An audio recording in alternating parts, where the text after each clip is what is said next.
Good morning and welcome to the Unitarian Universalist Church of Palo Alto, where we transform ourselves, each other, and the world. Let's all unmute ourselves for a few moments so that we can say hello and hear one another's voices. Hi, everybody. Hello. Hello, Sarah. Good morning, everyone. Morning, good Good morning. morning, Bob. everyone. Morning, Hey, everyone. everybody. Morning, this is Greg Williams. Hi to everybody. Hi. Hi. Good morning. Hi, Greg. Good morning. Good morning from Houston. If you are needing a hug or a squeeze of the shoulder this morning, cross your arms, take your shoulders in your hands, and give a good squeeze. That's from UUCPA to you until we can be together again. You can see the order of service today by following the link in the chat. Lots of announcements are there, and I want to particularly call your attention to a couple of things. One is that we are having a carol sing-along right here in our main room immediately after the service, and that a couple of things are getting updated in order to keep us at home if we don't strictly need to be here. So if you were going to come and pick up your Christmas packet, don't. We will mail it to you. And all the details are there in your order of service. We are also very pleased to have with us today our justice partner, Outlet. Hey y'all, thank you so much for choosing Outlet to be your justice partner. My name's Kay, my pronouns are she, her, and they, them, and I'm Outlet's program director. Outlet's been working with queer youth on the peninsula for over 2 decades. And last year, we supported 4,800 youth and their family members. Through our services, youth felt more connected to community, more comfortable in their identity, and more confident in their ability to advocate for themselves. Participants of our workshops said that they newly understood the unique challenges that young queer people face, and that they were much more inclined to act or speak up in the face of discrimination. So Outlet provides holistic support to LGBTQIA+ young people, and our mission is to empower all queer young people, their families, and their communities. We do this through a number of things. We provide affirmative LGBTQIA+ mental health counseling services, through education and training, through strong connections with GSAs at schools, through community partnerships like this one, and with other mental health organizations, and especially in our collaboration with the San Mateo Pride Center. We also do this through providing free social group programming and mentorship, which is online using Zoom and Discord. And it has been this way since March when the pandemic first required shelter in place. As you can imagine, this year has been a super hard fundraising year. We weren't able to do our Out to Eat Gala, which usually happens every October. So we super look forward to any support that you're able to offer. The Trevor Project conducted a comprehensive survey of LGBTQ youth mental health earlier this year. So content warning, I'm going to share some pretty disturbing statistics. Almost half trans and non-binary youth didn't receive the care that they needed due to concerns with the competency of providers. 48% of queer youth reported engaging in self-harm in the past 12 months. And of those who reported undergoing conversion therapy, 78% said that it occurred when they were under 18.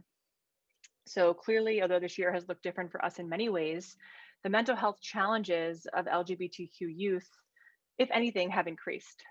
So thank you so much for helping us tend to the heart of our youth in Santa Clara and San Mateo counties through the education, the support, and the advocacy work that we do. I hope to be able to meet some of y'all in person when it's safe.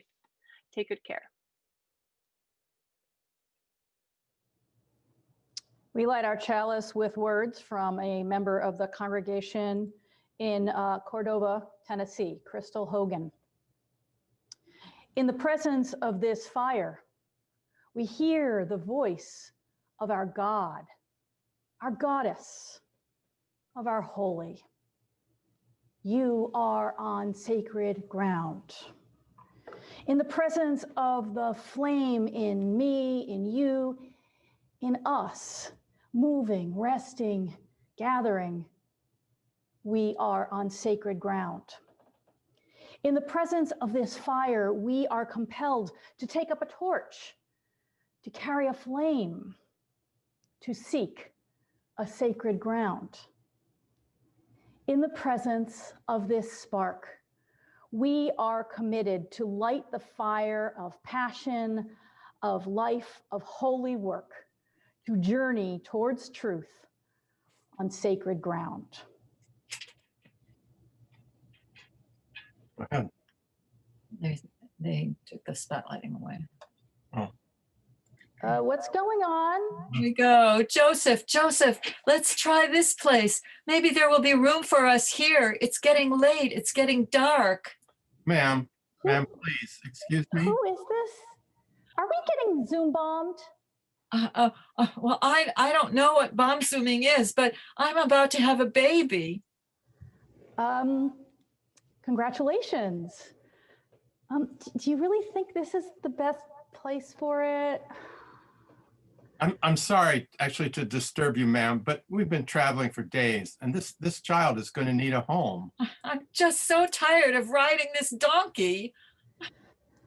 Yeah, I'm sorry, I sympathize, but this is a worship service you're in.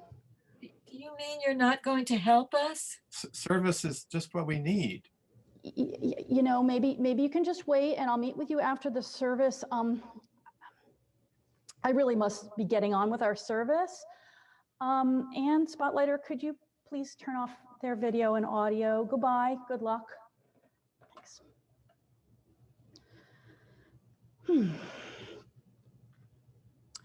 With our centering words each week, we draw on the many sources of our living tradition.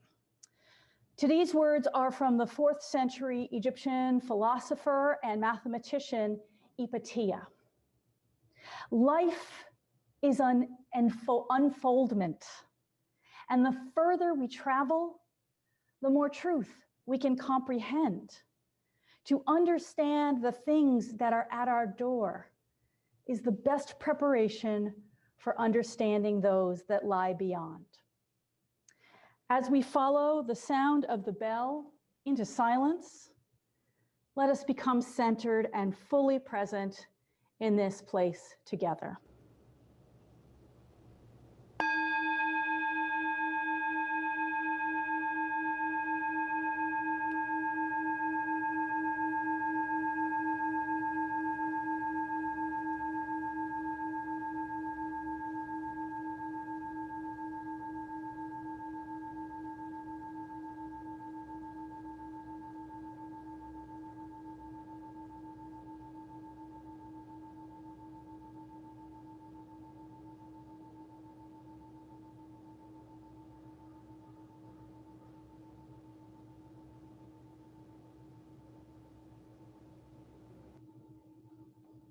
Let's join in as Bruce leads us in singing Spirit of Life.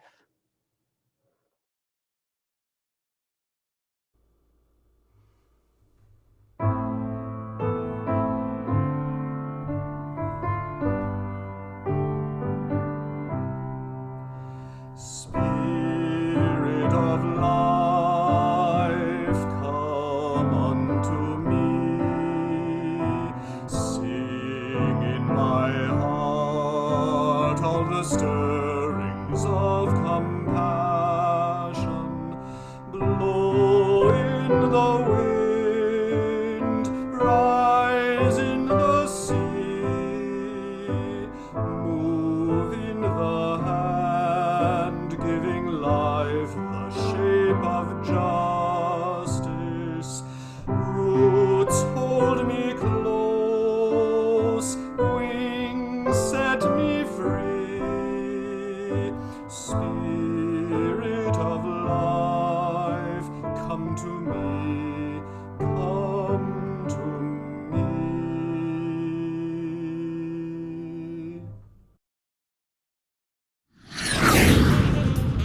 I've been looking into the history of how Jesus was born. And what did you find out? They borrowed bits of other stories and incorporated them into the Christmas story. Like what other stories? Some scholars think there are bits of Buddha's birth story in the Christmas story. You know what this means. Greg is going to take us in the time machine back to see the birth of Buddha. You're right. Here we go! And how are you this morning, my queen? I had this dream last night. 4 angels came and flew me up into the Himalayan mountains. Then I went inside a house made of gold. Before long, a white elephant showed up and handed me a lotus flower. I'll ask the 64 wise Brahmins to explain this dream. It's very simple, Your Majesty. It means that the queen is about to have a child, and that child will become a great king. Either that, or he'll forsake home life to become a great religious teacher. Well, I hope he becomes king. The salary is better. King, it's time for me to give birth. I'm going home to my parents. I'm not sure that is a good idea, but I'll send many followers to help you.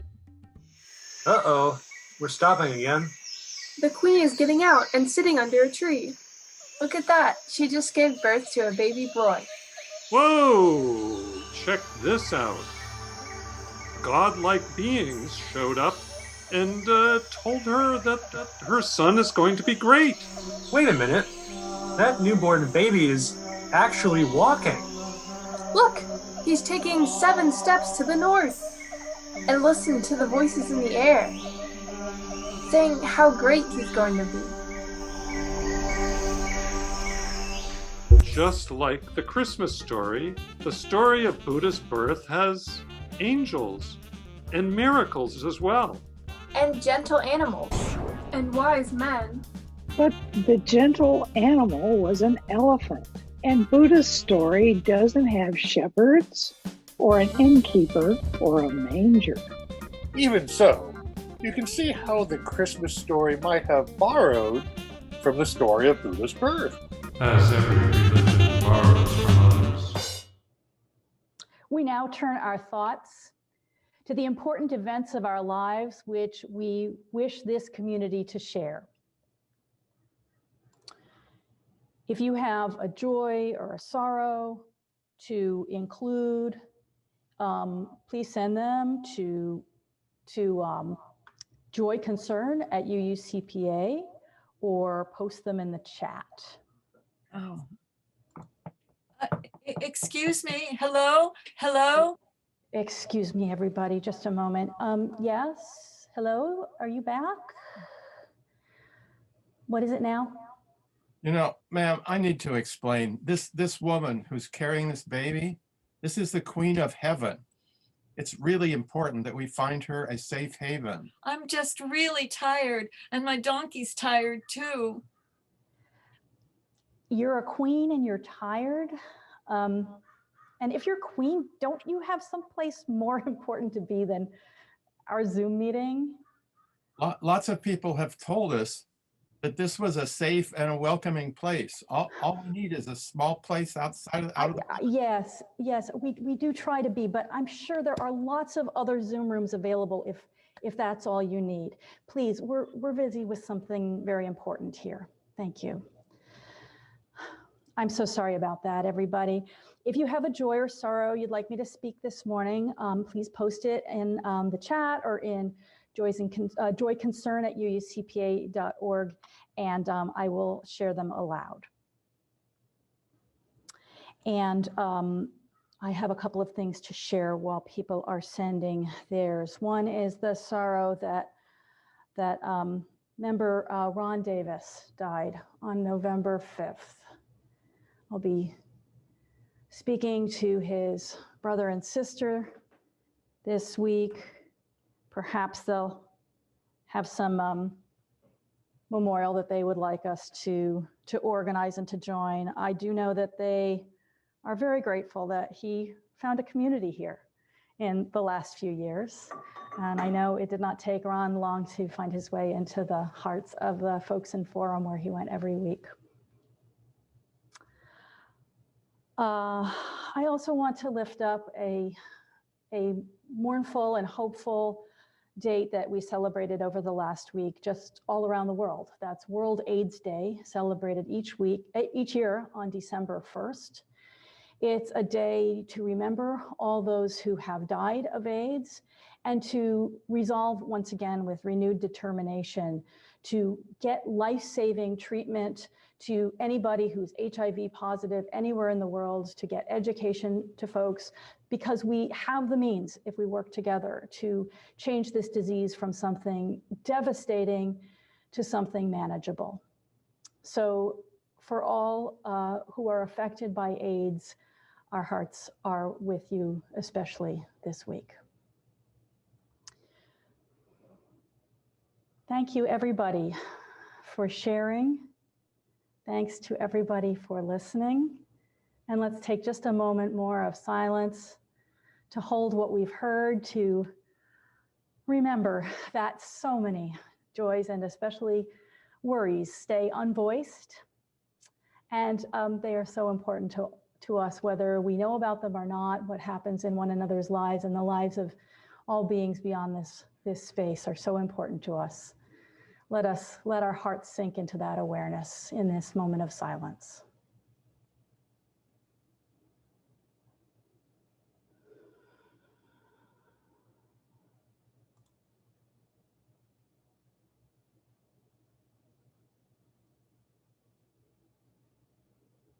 Blessed be. Please join in as Bruce leads us in singing Voice Still and Small. The words are both on the screen and in your order of service.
Because today's service is about the variety of ideas of God, we have 4 readings today, 4 short readings from authors who grew in the soil of Christianity as our religious tradition did.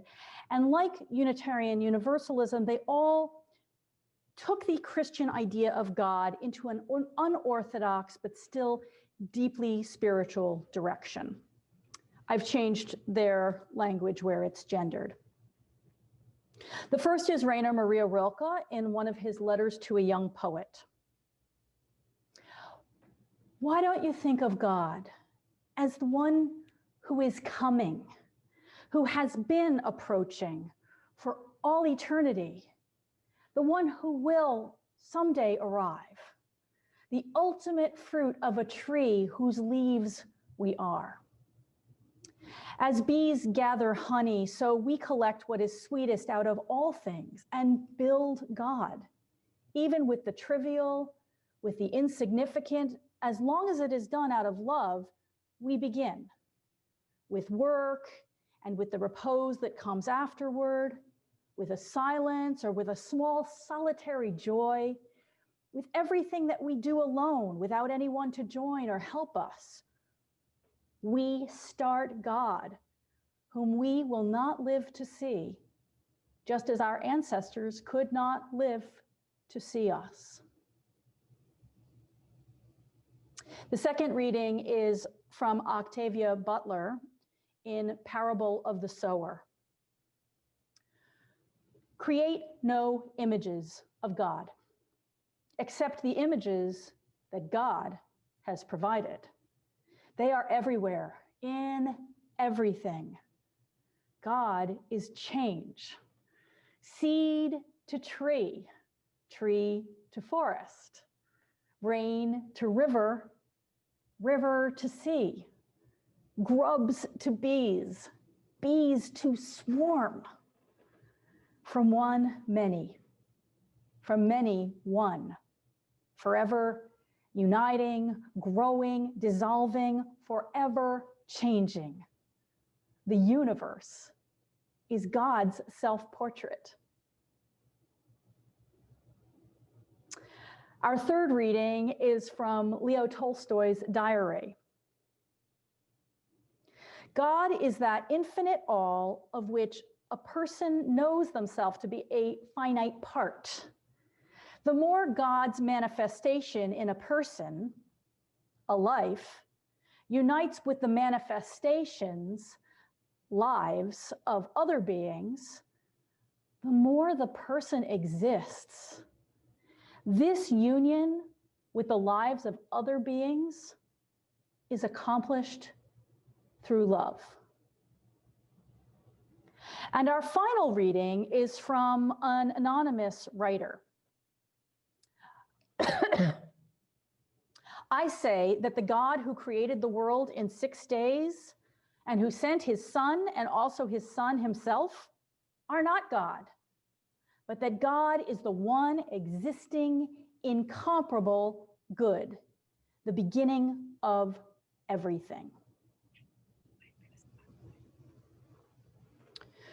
Please, hello, ma'am. You didn't even let us introduce ourselves before. My name is Joseph. And I'm Mary, and I'm in labor right now. Joseph and Mary. Oh, I know who you are now.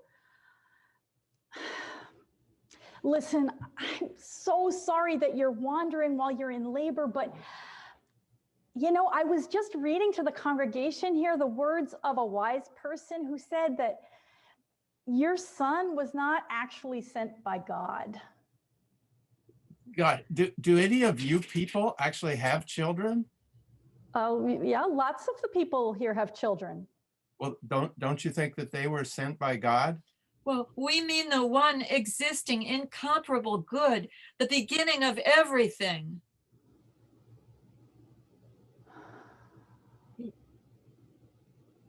Yes. Yes, I do. I can't speak for everybody here, but yes, I do think that. Well, then, in the name of that God, won't you please let us in? In the name of God, the one existing, incomparable good, come in and be welcome. Great. For the composer Richard Smallwood, who wrote the song that we will hear in a few moments, the language of Psalm 121 shapes his understanding of God, the one to whom we lift our eyes when we need help. Smallwood adds a phrase that may help us find the shape of what is holy to us: total praise. Total praise. Whatever we can praise with our whole being, whatever inspires our praise and invites our wholehearted amen, that is our God. Before we recorded the song, we each meditated on the question, to what or to whom do we give our total praise? And then we sang to it. So I invite you in this silence to listen within. What receives your total praise? What is the source of your strength? What is the strength of your life? Let's have some silence to consider that.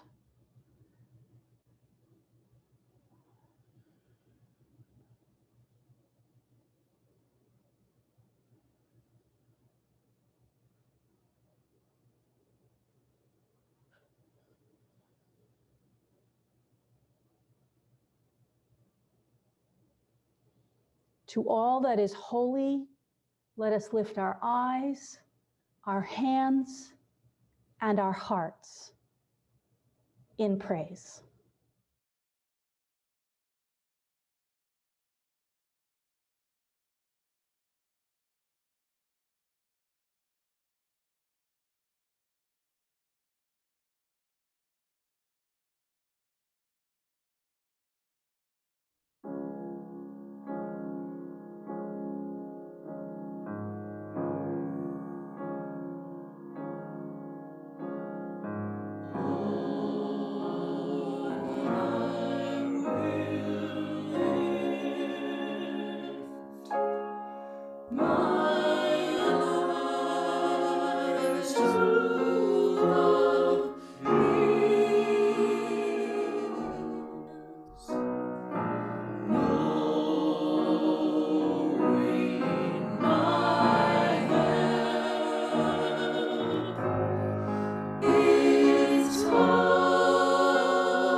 Most of us have received some messages from our society about God. And they tend to be pretty dogmatic. They're rigid. They're fixed in one spot. And so we answer, yes, I believe in that God, or no, I don't believe in that God. To press through those definitions and decide for ourselves what do we hold sacred is more difficult. As the Reverend John Burens, who will be teaching a class here next month, likes to say to those who tell him, I don't believe in God, tell me about the God you don't believe in. Chances are I don't believe in him either. And then maybe we can clear away the dogma and our reactions to the dogma and discover, quietly persisting through all that noise, the answer to a very important question. What do we value above all else? What merits our praise, our devotion, our reverence, our deepest respect? As Ralph Waldo Emerson might or might not have said, God enters by a private door into every individual. Whatever is holy, surely it will not appear to all of us the same way. Whatever your answer, I'm not here to convince you to use the word God for it. My hope in this sermon is to put a question mark where too many teachings and our reactions to those teachings have put a period. To ask, what if about God? Because despite the rigid teachings, people have been asking what if forever and giving as many answers as there are people, probably more. What this means for us as explorers, wanderers,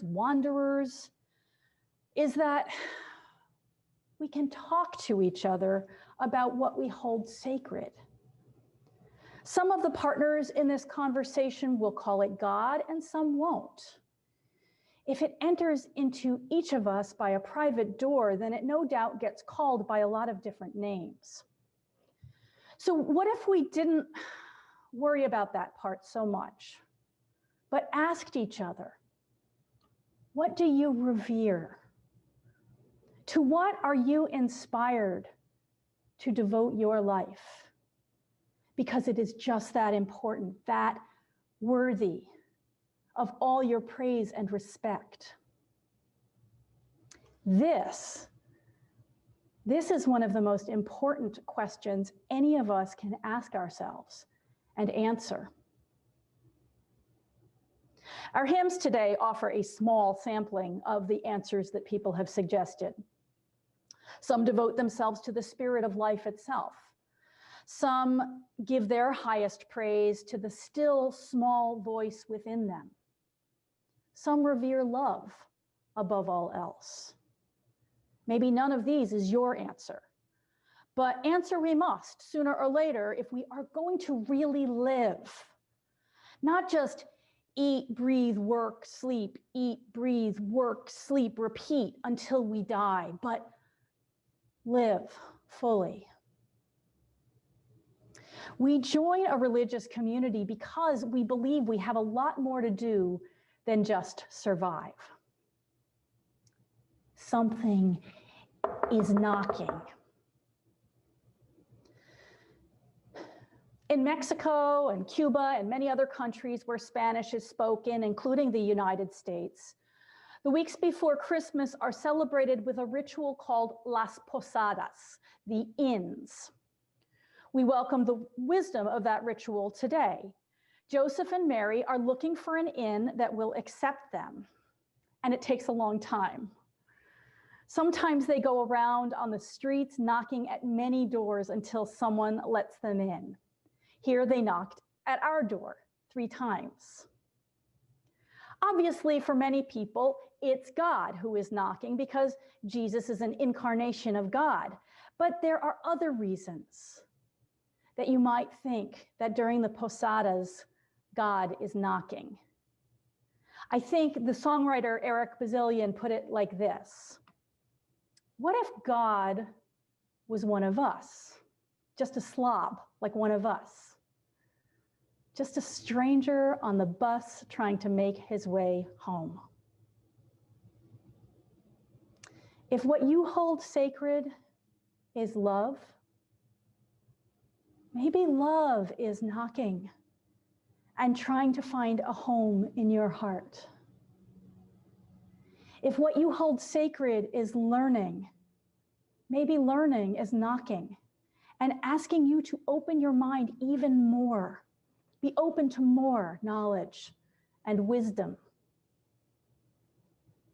If what you hold sacred is justice, maybe those who are oppressed are knocking and asking you to make justice for them. If what you hold sacred is mystery, then maybe mystery is out there saying, don't think that everything has an explanation. Let me in. And remember, mystery. If you're not sure what you hold sacred, know this, it is right there, waiting for you to discover it. Whatever is sacred to us, surely we have some part to play, something to do, if only to open ourselves to its presence. Just to do that can be the work of a lifetime. If God is the one who is still to come, as Rilke says, then we are some of the creators of God.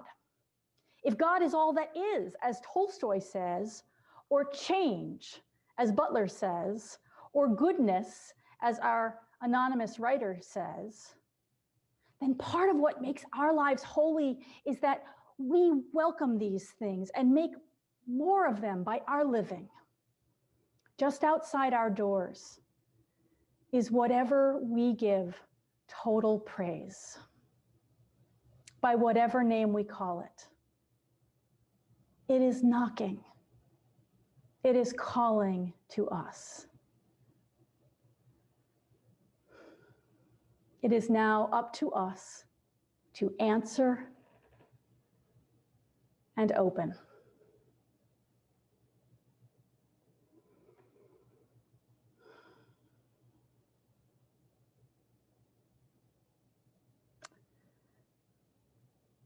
As a part of the free church tradition, we accept no money from any governmental body, nor do we receive money from any ecclesiastical authority, any church authority, in order that we shall remain free to govern ourselves. In addition to their annual pledges, each week our members and friends may choose to give an additional contribution as a public witness that we are and shall remain a free church. With our offering, we also assert that we are part of the interdependent web of existence, which is why today your gift goes to Outlet, the community organization we have chosen to partner with this month. The order of service gives a QR code and link, and also information on giving text to give via Give Lively. Please give generously. Please join in as Bruce leads us in singing Ubi Caritas. The words are in your order of service and right here on your screen.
Let us go, remembering to praise, to live in the moment, to love mightily, to bow to the mystery.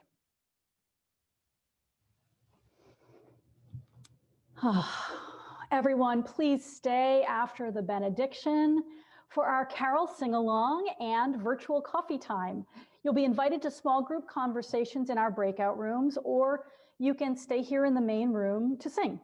If you'd like to switch breakout rooms after a while, please request a change from BJ Wyszynski via the chat. The rooms will stay open for half an hour. And now please unmute yourself and turn on your video so we can say our benediction together and hear and see one another. Go out into the world in peace. Be of good courage. Hold fast to what is good. Return no one evil for evil. Strengthen the faint-hearted. Support the weak. Help the suffering. Rejoice in beauty. Speak love with word and deed. Honor all beings.